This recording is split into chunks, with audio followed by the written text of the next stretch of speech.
Welcome to a special edition of Facebook Live, Darwin Day 2018. I'm going to offer a response to the Darwin Day celebrations that are taking place all over the world today. And in response to the Darwin Day celebrations, I'm going to address a question that I'm often asked, and that question is this: how can you be skeptical of the evolutionary paradigm? Oftentimes when people ask me that question, they ask it in an incredulous manner because they cannot imagine how someone who has a PhD in biochemistry, who's conducted 2 years of postdoctoral research, who is published in the peer-reviewed scientific literature, could reject the mainstream scientific idea that organizes all of biology. How can you be skeptical of the evolutionary paradigm? And people are even doubly consternated by my suspicion and skepticism of the evolutionary framework because I'm an old earth creationist and I accept the mainstream scientific ideas when it comes to physics and chemistry and astronomy and geology, and even aspects of paleontology. So how is it that I can reject the theory of evolution, which again is a mainstream scientific idea? I'm going to take on that question and maybe more in this broadcast. Before I do that, however, I'd like to ask all of you who are watching this broadcast to please take a moment, check in, let us know who you are and where you're watching from. This is valuable information as we plan future broadcasts, but more importantly, it's a wonderful chance for me to get to know who you are, and I really want to know who's watching these broadcasts, who you are, and why you're interested in science-faith issues. Also, take a moment and react to the broadcast with a like button. The more likes that we get, the greater the visibility this broadcast has in the Facebook feed. And then finally, I want to know your perspective. Do you think there's ample evidence for the evolutionary paradigm? Are you convinced that there's scientific support for a biological evolution? Or are you like me? Are you skeptical of the evolutionary paradigm? And if so, why are you skeptical? Well, let's go ahead and take on this question: why are you skeptical of the evolutionary paradigm as an old earth creationist and as a biochemist? Well, to set the stage, first of all, I want to talk a little bit about why people around the world are celebrating Darwin's birthday. Darwin was born in 1809 on February 12th, and actually in 1859, the book on Origin of Species was published, in which Darwin laid out his theory of biological evolution. And in 2009, there were worldwide celebrations on a large scale that were planned and that were carried out to celebrate Darwin's birth, his 200th anniversary of his birth, as well as the 150th anniversary of the publication of On the Origin of Species. And since that time, Darwin Day celebrations persist on university campuses throughout the world.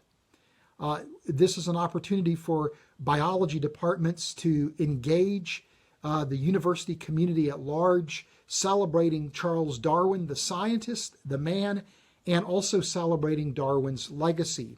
And the reason why many people in the life sciences feel that Darwin's legacy and scientific accomplishments are worth celebrating is, for many people, they view Darwin's theory of evolution as that theory that ushered biology into the modern era.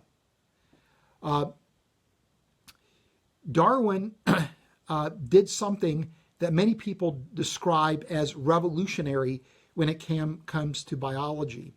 Darwin was trying to understand, as were many biologists in that day, what was called the mystery of mysteries, the origin of species. And of course, Darwin, along with Alfred Russel Wallace, independently discovered that natural selection operating iteratively on inheritable genetic variations could actually transform a species. That species were not fixed entities, but were malleable entities that could be transformed by this mechanism, again, of natural selection.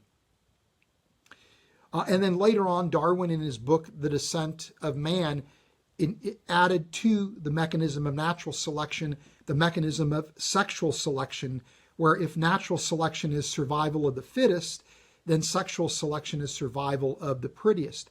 But what Darwin did with this is he now provided a mechanistic undergirding for biology. At that time, biology, prior to Darwin, was the only scientific discipline that was teleological in orientation, that was oriented around ideas that we would call intelligent design ideas today. The notion that the design that we see in biological organisms was due to the work of an intelligent agency. And this was a prevalent view prior to Darwin's theory, where biologists were debating whether it's function or form that's the most important design principle to understand biological organisms and biological systems, but biology was teleological. Whereas other disciplines, physics and chemistry and geology and astronomy, were mechanistically oriented, were mechanistically based. And so with Darwin's theory, he was able now to move biology into the arena of mechanism, leaving behind teleology. And this was Darwin's revolution. Now, Darwin, again, explained the origin of species, and many people will call this his special theory of evolution. And I think nobody really questions this idea of microevolution and speciation and evolution happening at a microbial level today. These are aspects of Darwin's theory that everybody embraces. These are aspects of modern evolutionary biology that everybody embraces. But Darwin went one step further, and he proposed his general theory, where Darwin argued that this mechanism, if extrapolated over vast periods of time, could explain major groups of organisms. And this meant that the history of life on Earth, the diversity of life on Earth, the biogeographical distribution of organisms on Earth today and throughout Earth's history could be explained by this mechanism alone. But Darwin went one step further, challenging William Paley head on, who proposed this idea of the watchmaker, the divine watchmaker that accounts for the designs in biology, by arguing that evolutionary mechanisms, that natural selection could function as the blind watchmaker and could even explain the design that was seen in biological systems. And with this now, Darwin revolutionized biology, making it exclusively a mechanistic enterprise. And as a result of that, people abandoned ideas, theoretical ideas that were design-oriented, not because those ideas were found wanting, but because those ideas didn't rely on mechanism, but on teleology. And so we now have the Darwinian Revolution that's taken place, ushering biology into a modern era where it's mechanistically oriented. And this is why people see Darwin's legacy as so important. In fact, people now would argue that biological evolution is the grand unifying theory in biology. It is the organizing principle. And you have people like the late Russian geneticist Theodosius Dobzhansky writing in an article in the American Biology Teacher that nothing in biology makes sense except in the light of the theory of evolution. And to understand why I'm skeptical of the evolutionary paradigm, I want to focus on Theodosius Dobzhansky's statement that, again, nothing in biology makes sense except in the light of the theory of evolution. And I'm not going to go into specific details scientifically why I'm skeptical about the evolutionary paradigm. I've written plenty of articles, and these ideas that I'm going to talk about with respect to the details are found in books that I've written and podcasts that I've recorded.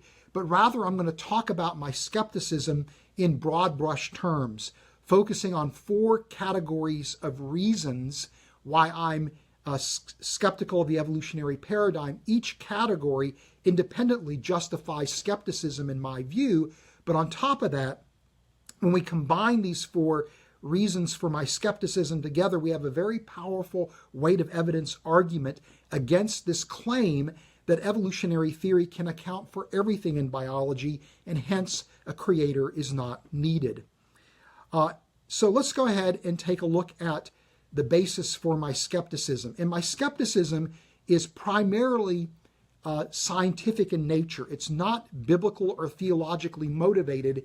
It's primarily scientific in nature.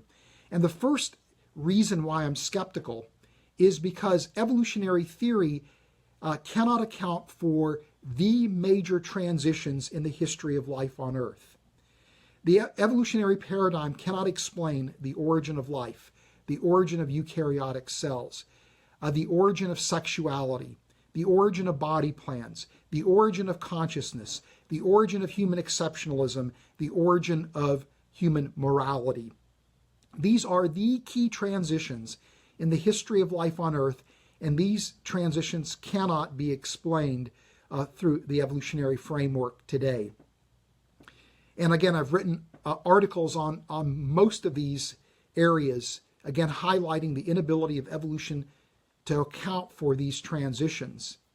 And in fact, this was the first reason why I became skeptical of evolution and began to entertain the idea that there was a mind behind biology.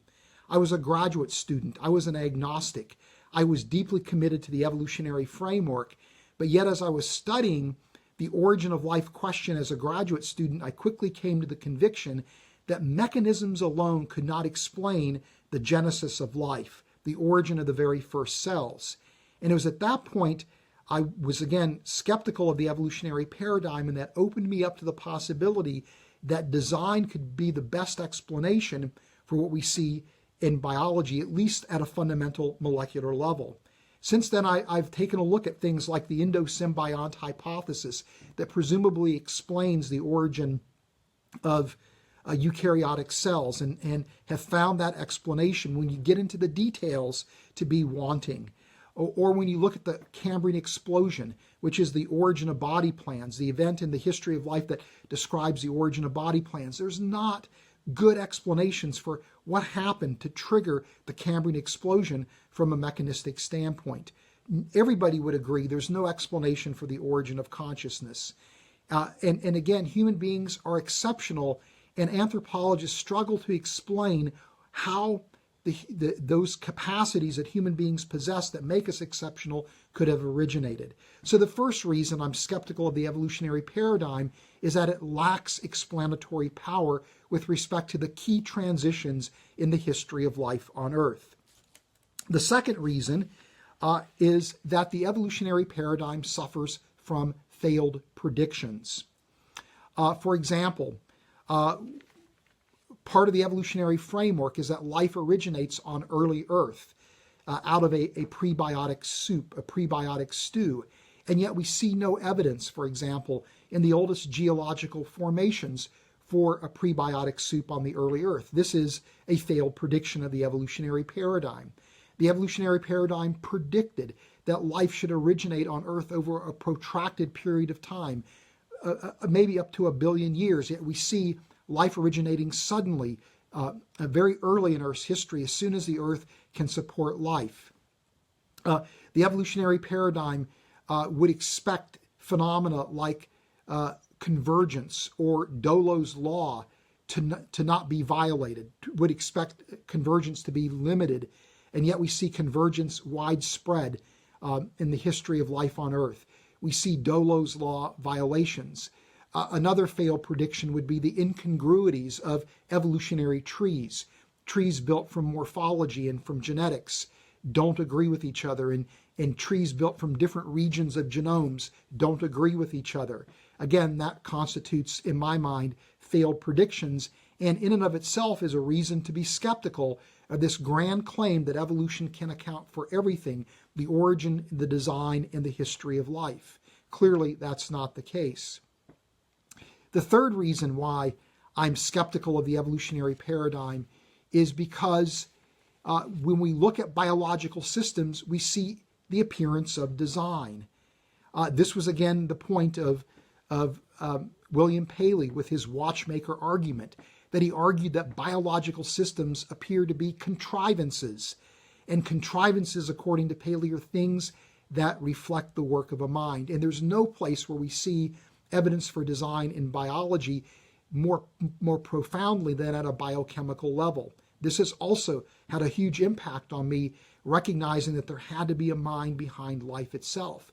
In my book, The Cell's Design, I talk about an intelligent design pattern that is essentially developed from what human beings do when we are designers. And you can apply that intelligent design pattern to biological designs and show that there's a very close match between the expected pattern and what we observe in biology, giving us a quantitative way of assessing scientifically design in biology. But we have people like Bill Dembski who suggest this concept of specified complexity that is, again, related to this idea of an ID pattern, or Paley's idea of a contrivance, or recently Doug Axe arguing for functional coherence in his book Undeniable.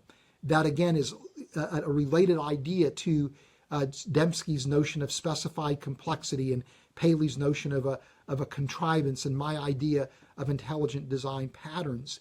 But in other words, we can not only detect design intuitively when we look at biology, but we can rigorously apply filters to that appearance of design and show that those appearances of design in biochemistry conform to what we'd expect if a mind was responsible. But in addition to that, we have other lines of evidence that we can use to argue for design. Work in synthetic biology, where scientists are trying to create artificial cells in the lab, show that it requires intelligent agency to convert chemicals into protocellular-like entities, indicating that design, the work of a mind, is critical for life to come from non-life. Or we can argue from bioinspiration, where we note that designs in biochemistry and in biology are inspiring new engineering in nanotechnology and at a macroscopic level. And this, again, highlights the fact that these systems must indeed be the work of a mind, because if a blind watchmaker was producing biological systems and biochemical systems, we would not expect them to have the elegance to inspire new engineering, to give us insights that would lead to engineering development. And so these three different lines of reasoning actually work collaboratively, but yet independently, to suggest or indicate that design is very much the characteristic feature of biological systems. And then finally, I would point out that that every piece of evidence that people would point to that is considered to be compelling evidence for biological evolution could be understood from a creation model or a design perspective. So, for example, one line of evidence that people will cite as evidence for evolution would be homologies, shared biological features. And yet we can go to the work of Sir Richard Owen, who prior to Darwin viewed homologies as reflecting an archetypical design that exists in the mind of a creator that is then functionally manifested in the created order. That is, homology reflects common design, not common descent. And we can even apply this idea at a genetic level, where we would argue shared genetic features reflect an archetype just as well, suggesting, again, common design, not common descent. Or if we go to the fossil record, we would argue that the fossil record could be understood as evidence for the work of a creator in the history of life, particularly given the fact that every time there is biological innovation in the history of life, it happens explosively without any kind of intermediate grades documenting those transitions. These are called radiation events, and we see radiation events for the origin of life, for the origin of eukaryotic cells, for the origin of body plans.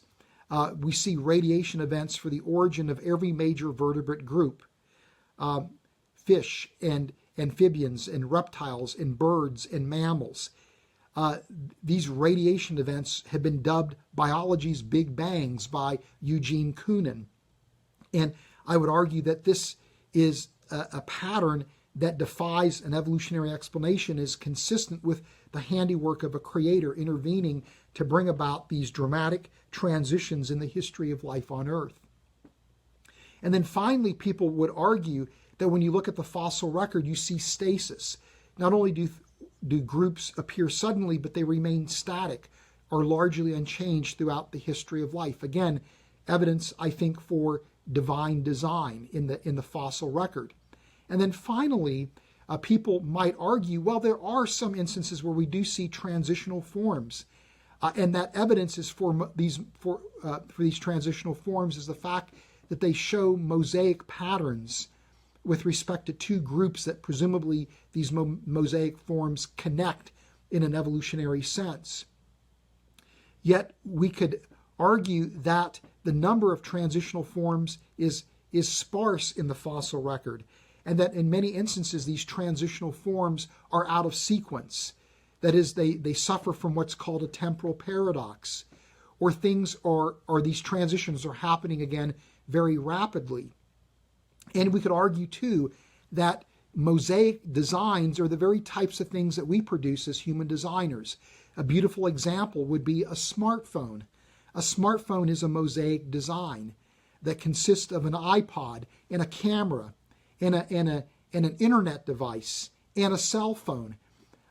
Prior to the advent of smartphones, these were all separate devices that we had designed as human beings. And the genius of smartphones is to bring together these designs in one device. But that device, that smartphone, is at the end of the day a mosaic design.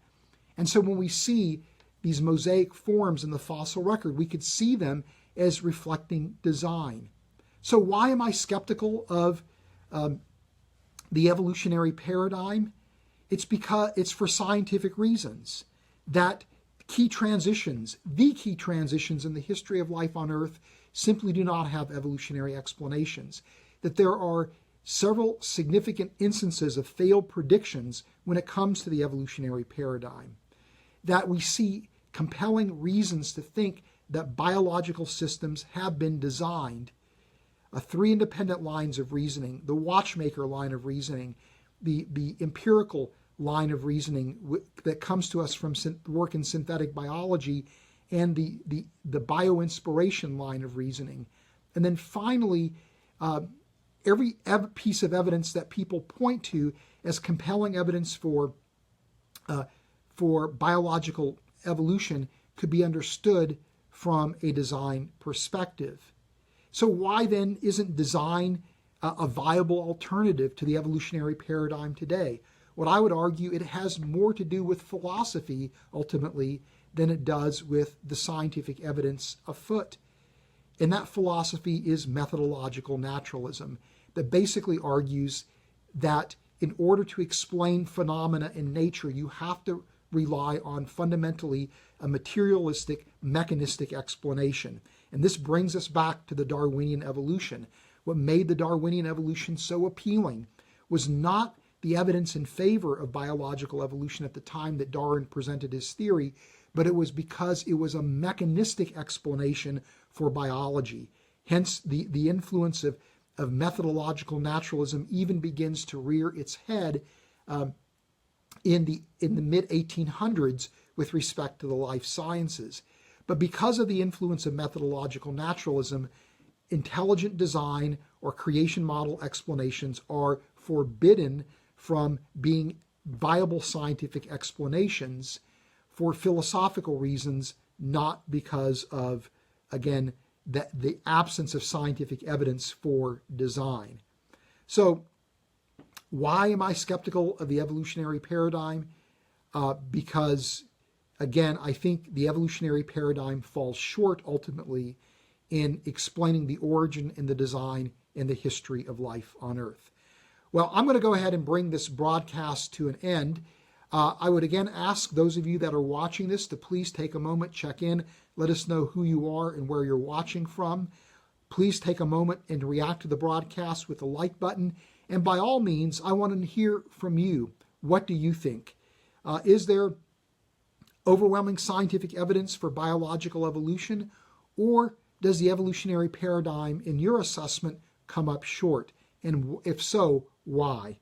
Anyway, I will see you next time. I'm going to go ahead and sign off and leave you with this final thought, that the more that we know about science, the more that we have reasons to believe. And for those of you that have watched this broadcast to the very end, I've got a surprise for you. That we are giving you a free gift. If you go to our website, reasons.org, and scroll to the very bottom of the page, you will see a microphone, and that microphone has above it a free gift for you. And if you click on that and you provide us with contact information, we will send you a PDF copy of a book, a little booklet more appropriately, that Hugh Ross and I co-authored a few years ago called What Darwin Didn't Know, where we, in response to the 2009 Darwin Day celebration, asked the question, if Darwin knew then what we know today about modern biology, would he have advanced his theory of evolution?